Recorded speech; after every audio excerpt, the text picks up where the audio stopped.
Hello' friends, good morning. আশা কৰোঁ সকলোৱে ভালে আছে। মোৰ চেনেলত সকলোকে স্বাগতম জনাইছোঁ। এয়া আজি আমাৰ ৰাতিপুৱা, তেতিয়া বাজিছে ৰাতিপুৱা 6:30 কথা। তো ইফালে বৰষুণ পৰি আছে টিপ টিপকৈ। তাৰপিছত মই ছাগলীকেইটা উলিয়াই ঘৰৰ কামখিনি কৰি ইফালে চৌকাত ভাত বহাই দিলোঁ। আজি অলপমান সোনকালে কৰিব লাগিব, কিয়নো স্কুল খুলিছে, আজি ফাৰ্ষ্ট ডে আমাৰ। তো চৌকাত ভাতখিনি বহাই দি ইফালে মই গেছত দালিখিনি বহাই দিছোঁ, মানে খুবেই দেৰি হৈছে।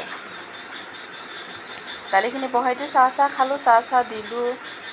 তাৰপিছত ইফালে চব্জি কি কাটিম তাকে ভাবি আছোঁ।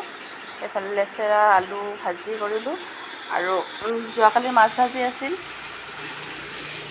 সেইটোৱে আৰু, কাৰণ বৰষুণৰ বতৰ, ইফালে কামো সোনকালে নহয়, স্কুলো খুলিছে, আজি টাইমত গৈ ওলাব লাগিব, যিহেতু আজি আমাৰ ফাৰ্ষ্ট ডে। আহি পালোঁ না। তো আহি আমাৰ স্কুল পালোহি। এয়া মোৰ সুধিলোঁ না, বান্ধৱীজনী, ভাল লাগিছে চা, এই পৰিৱেশটো চাৰিওফালে ভাল লাগি সেইটো আছে। মোৰ আমাৰ স্কুলৰ স্কুল পৰিৱেশ। আৰু গ্ৰীণ এয়া বহুত দিনৰ মোৰ মূৰত লগ কলিগ। পালোঁ, ভাল লাগি আছে। তো আশা কৰোঁ আপোনালোকৰ ভিডিঅ'টো ভাল লাগিব।